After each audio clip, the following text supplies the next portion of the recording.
Hello everyone, welcome to Ethionews, your go-to spot for the latest and most important news from Ethiopia. Whether it's breaking headlines or updates on current events, we've got you covered. Ethiopia celebrates the 1446th Eid al-Fitr with joy and devotion. Today, Ethiopia's Muslim communities joyfully observe the 1446th Eid al-Fitr celebration, marking the end of Ramadan, the holy month of fasting, prayer, and reflection. The occasion is being celebrated with great enthusiasm across Addis Ababa and throughout the country. In the nation's capital, thousands of Muslim residents gathered early this morning at the Eid prayer site located in Addis Ababa Stadium. The gathering was filled with a spirit of unity and devotion as worshippers came together to perform the special Eid prayer and partake in communal celebrations. The event was honored by the presence of prominent religious leaders who led the prayers and addressed the faithful. Among them were Honorable Dr. Sheikh Haji Ibrahim Tufa, President of the Ethiopian Islamic Affairs Supreme Council; Sheikh Abdulkarim Sheikh Bedreddin, First Deputy President; Sheikh Abdulaziz Abdulwail, Deputy President; Sheikh Hamid Musa, Secretary General, along with other executive members of the Supreme Council, who played a pivotal role in organizing the ceremony. The atmosphere was one of peace, gratitude, and community spirit, as families and friends exchanged warm greetings, shared meals, and expressed wishes of goodwill. Beyond Addis Ababa, the celebration extends across Ethiopia's diverse regions. Muslim communities in towns and rural areas alike held prayers and organized cultural and social events to mark this important religious festival. Eid al-Fitr is a deeply significant event in Ethiopia's rich tapestry of religious traditions. It symbolizes not only the end of a month of spiritual discipline but also the values of faith, charity, and togetherness that unite people across ethnic and regional divides. This concludes our report on today's Eid al-Fitr celebrations. We wish all Ethiopian Muslims a blessed and joyful Eid Mubarak. PM Abiy responds to doctors' demands. We all have salary concerns, let's act responsibly. This is the latest from the Federal Democratic Republic of Ethiopia. Prime Minister Dr. Abiy Ahmed has responded to the recent demands raised by healthcare professionals across the country. Speaking in an exclusive interview with Ethiopian television, the Prime Minister acknowledged the legitimacy of the concerns expressed by doctors, particularly regarding low salaries. PM Abiy stated, "Recently, doctors have raised demands, and most of them are legitimate. These are valid concerns, there's nothing unreasonable here." He went on to say that salary-related challenges are widespread and affect many professions. We all have salary-related issues. Teachers, the media, soldiers, police officers, ministers, and even myself as Prime Minister, share these concerns. It's not a unique problem. Dr. Abiy emphasized that resolving such issues requires a balanced and thoughtful approach. So how do we resolve it? It requires understanding, patience, and deep thinking. He also warned against politicizing the situation. There are those trying to use this for political purposes. But Ethiopians today are more aware than before. You don't need complex analysis to understand what's going on. One of the Prime Minister's strongest messages came as he addressed the importance of understanding the broader system behind salary structures. What is most troubling is hearing people demand salary increases without understanding how salaries are generated or calculated. Before asking for a raise, we must understand the purpose of a salary and the service it reflects. He concluded by urging all parties to engage constructively. We must respond in a responsible way, aligned with our national capabilities. This requires thought, discussion, and reflection. Shouting alone will not solve the problem. Ethiopia's Disaster Risk Management Proclamation passed after controversial clause removed. In today's top story, the House of People's Representatives has unanimously approved the Disaster Risk Management Proclamation during its 34th regular session. The approval follows the presentation of a detailed report and recommendation by the Standing Committee on Foreign Relations and Peace Affairs. A key point of contention in earlier discussions had been a controversial subarticle that proposed mandatory salary deductions from employees. The clause, which was part of Article 29, Subarticle 1, letter T, had sparked public concern due to the potential financial burden it could place on workers. Today, the Standing Committee confirmed that this provision has been removed following thorough discussions and public feedback.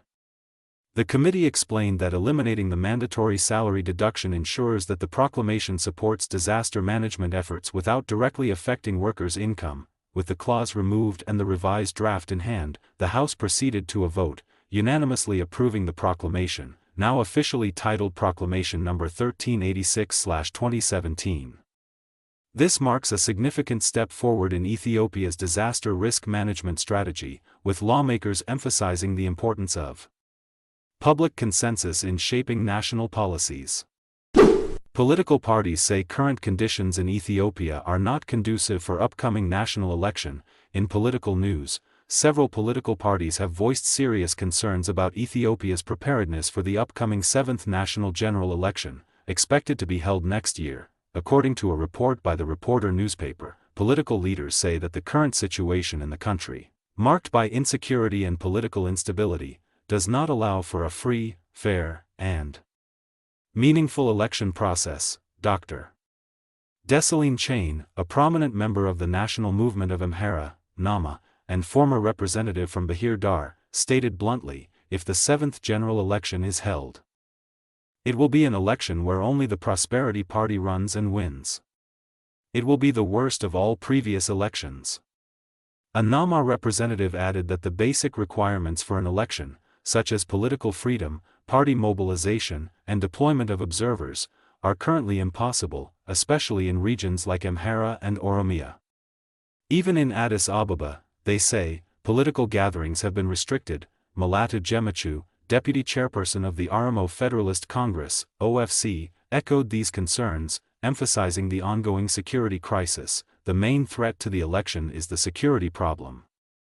We cannot gather the public to explain our programs. Holding an election amidst war conditions will be extremely difficult.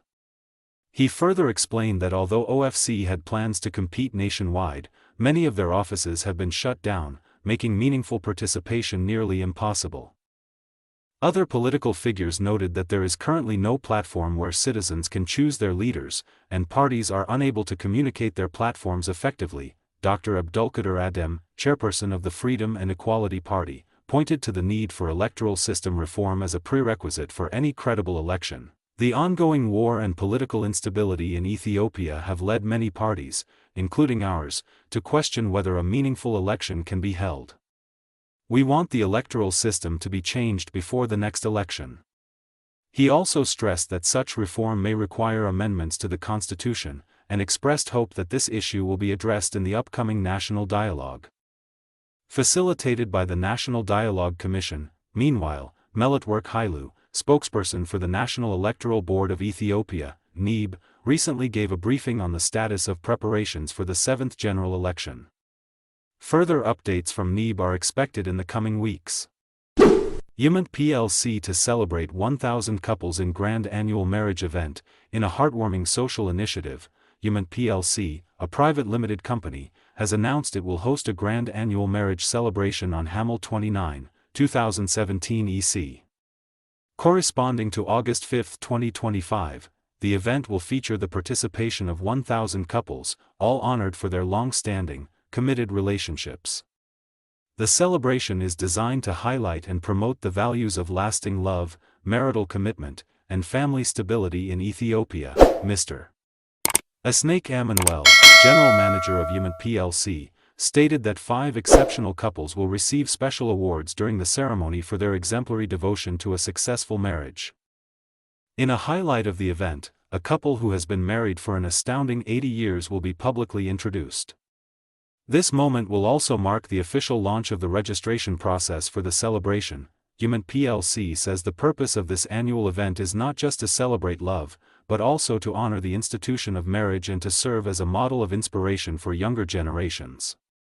The company is offering this platform as a way for couples to reflect on their journey and celebrate their milestones together. Organizers expect the event to carry deep social significance, reinforcing the importance of long-term commitment, and encouraging others to build strong, lasting partnerships. Ethiopia launches new medical procurement system. signs 11 billion birr contracts with local manufacturers. The Ethiopian Pharmaceutical Supply Service has unveiled a new medical procurement system aimed at transforming how medicines and medical equipment are sourced nationwide.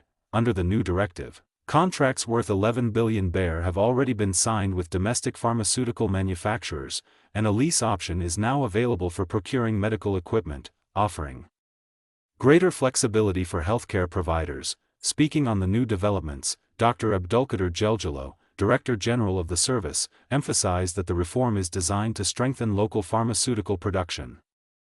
He noted that domestic manufacturers are currently able to operate at full licensed capacity, a significant boost for the industry. Previously, pharmaceutical procurement through public tenders could take more than 200 days.